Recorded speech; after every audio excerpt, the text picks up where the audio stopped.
this week, we go deeper into the technical concept. Guna means the nature. In yoga, there are 4 gunas. One is Tamas, with struggle. The struggle is within. Anything one wants to do seems to have a lot of struggle. Rajas, the struggle is not from myself to start to move, but the struggle with others seems to be a lot of conflict. There is Rajas, a lot of conflict. And the third one is Sattvic, ability to manage the conflict. Conflict-free life, physically may not be there, but ability to manage the conflict is more practical and reasonable, right? In the previous sutra, he says that sukha or dukkha is still dukkha. Sukha means pleasure, dukkha pain. Eventually, even sukha is painful. But it was not a pessimistic concept. The concept was not pessimistic, it was not sarva dukkha, it was not all dukkha. He said, then Patanjali says that even though sukha and dukkha, pleasure and pain eventually leads to dukkha pain, but we can still avoid the pain that is going to come. And then Patanjali gave us a formula to use so that we don't have to face pain. We saw that, right? And we wrote it down. So these are the three gunas: Tamas, Rajas, and Sattva. Sattva doesn't mean there is no conflict. The conflict is there. It is part of the gunas, but we are able to manage it well. Rajas, management is there, but there is pain. Tamas, don't even go into the conflict because can't even start. The conflict is so much inside. So the 4 stages here we talk about the 4 stages of the gunas. So each of the gunas, Tamas, Rajas or Sattva, has this with difference, no difference, with the mark, without any mark, are the stages of the gunas. So here Patanjali goes into the meditative state where in order to overcome Tamas means kind of a lethargy, you want to start unable to, he says that there is a meditation for that. The stages of meditation for that is given. So the meditation there is more of using the asanas to push towards this. So the asanas also go through these 4 stages, with difference, no difference, with the mark, without a mark, but it will make more sense when we are talking about the meditation. Then Rajas, to manage Rajas, the techniques are more Pranayama. More of the Pranayama practices. Again, these stages can be experienced. And finally, in Sattva is more of meditation. Now, when you practice Kriya, all of these came about with difference. With difference means that there were a lot of movements in the beginning, right? In Kriya, this particular sutra can be explained. So first Viparita Karani, and then Mahamudra, Mahabheda Mudra. So a lot of difference, lots of differences. And then you went into the seated postures with the dharanas. There was not much difference in the position. Not much difference, but still there was. Still there was, but not much. Then you went into the dhyana, the last few where we were not doing anything physical, we were not locking, we were not visualizing so much, but more of being aware. And there was a mark, you still were looking at that expansion. These were the final stages, you were looking at the expansion. And finally, without mark means that infinitesimal point disappears, but the experience is still there. It's a very profound, transcendental experience, transcending everything, but you are still there. So, shows that at no time can we escape the gunas. No time. Even at the highest state, at the highest level of enlightenment, even if we say the seer is pure, you see the seer, you yourself, you are the seer, as pure consciousness, still you are experiencing it. But coming down to a lower level of the gunas, it sees it in its own mental conceptions. The cognitions are always different. In spite of its purity, it appears to see through the mental concept. So, the only different aspect of consciousness is that at Samadhi, you are not seeing through the mental concept. But is the seer present?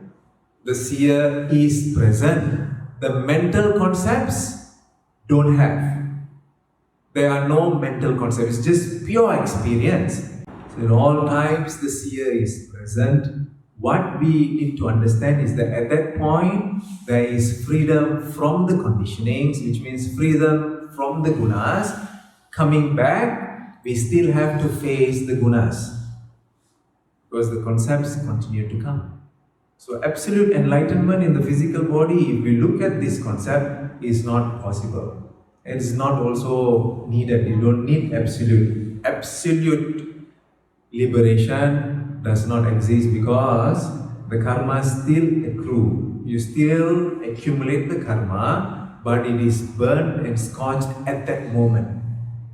It's accumulated and burnt. Accumulated and burnt. Is experience going on? Experience is going on. If experience stops, then it is called death. It's not samadhi. But the beautiful part of this is that at that point, when the consciousness is able to experience that, then the chances of clearing and being right in the center of cause, in between cause and effect, is and can be experienced. So that, for us, would be the highest level of happiness. The highest level of happiness must be beyond sukha and dukkha, right? Must be beyond pain and pleasure. So they have a name for it. They said beyond, above happiness, because happiness, dukkha, pleasure and pain. What is the name given by yogis for that state, which is in between cause and effect? In between pleasure and pain. It's ananda. It's a blissful state.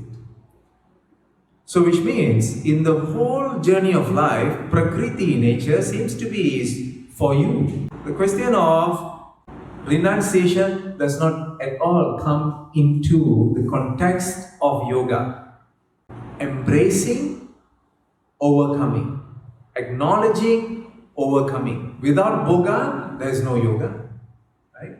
Only when you have experienced boga, the pain and pleasures of life, that we can transcend. If it was not, then how can I say I have transcended? There's no experience.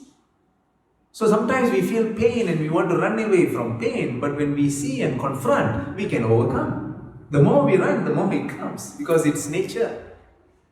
So to those whose purpose is fulfilled, the sin becomes non-existent, but for others it's not destroyed because cognition is common to all. So what he says here is that Prakriti, nature, experiences, continues even after liberation. So why then the purusha, why union? Union is what? What is another name for union? Yoga. The concept of yoga is union. Samkhya philosophy, Buddhist philosophy, yoga philosophy has almost the same roots. But yoga philosophy has released itself from religious thoughts. It wants to convey to you as much science as possible, the science of nature. Right? So here, the science of nature is that it doesn't study nature or material nature and then reveals the concept and secrets of nature, but it teaches you how to overcome the clutches of nature. Right? The clutches of nature is overcome by experiencing and being untouched.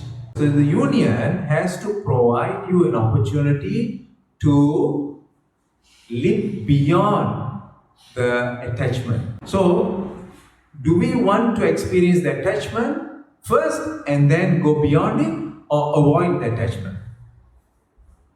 You can't avoid the attachment, that means there is no experience. If we don't allow the experience to take place, then there is no experience. If we don't allow the experience to take place, no matter how powerful the pain is or the pleasure is, you still need to transcend.